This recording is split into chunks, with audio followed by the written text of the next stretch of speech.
नमस्कार, news one nation देख रहे हैं आप। मैं वो आपके साथ रश्मि। बिहार में होने वाले नगर निकाय चुनाव को लेकर बड़ी खबर सामने आ रही है। आपको बता दें कि अब पटना में महिलाएं ही मेयर और डिप्टी मेयर आरक्षण पर चुनी जाएंगी। तो ये बड़ी अपडेट सामने आ रही है बिहार में होने जा रहे नगर निकाय चुनाव को लेकर। बता दें आपको कि पिछले कई महीनों से चुनाव की तारीख जो है वो लटकी हुई थी, लेकिन अब इस चुनाव के जल्द से जल्द होने की संभावना बन रही है।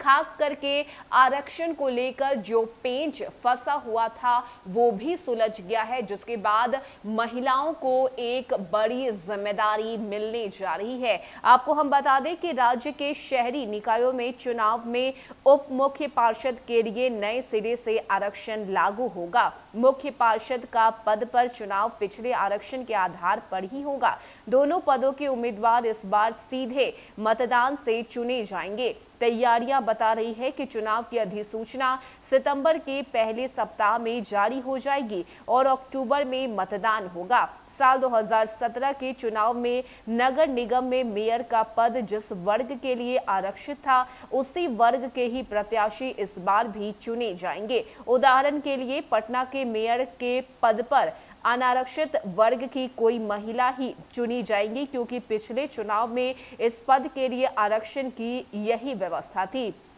डिप्टी मेयर का चुनाव भी पहली बार सीधे मतदान से होगा। क्योंकि इस पद के लिए पहले आरक्षण का इंतजाम नहीं था, लिहाजा इसे नए सिरे से आरक्षण का रोस्टर तैयार किया गया है। राज्य निर्वाचन आयोग इसे जल्द जारी करेगा। शहरी निकायों के बाकी पार्षदों के पद के लिए पुराने आरक्षण के आधार पर ही चुनाव कराए जाएंगे। बता दें कि राज्य सरकार ने पुराने आरक्षण के आधार पर ही नगर पालिका का चुनाव कराने के निर्णय से राज्य निर्वाचन आयोग को अवगत करा दिया है। 248 शहरी निकायों का यह चुनाव मई जून में ही होना था, लेकिन वार्ड गठन और आरक्षण आदि के मसले को लेकर ये मामला जो है वो टाल दिया गया था।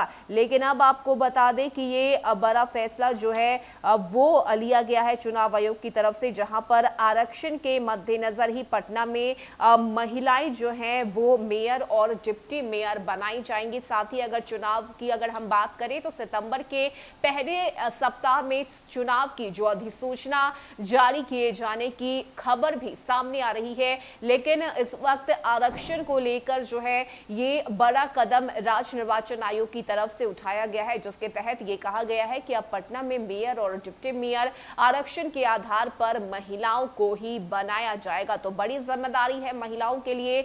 और जो चुनाव बिहार में सितंबर महीने में होने वाला है, इसे लेकर राज्य निर्वाचन आयोग जो है वो पूरी तरह से तैयार हो चुका है और किसी भी वक्त जो अधिसूचना है वो जारी कर दी जाएगी। फिलहाल इतना ही। ज्यादा अपडेट के लिए आप जुड़े रहिए न्यूज़ वन नेशन के साथ। नमस्कार।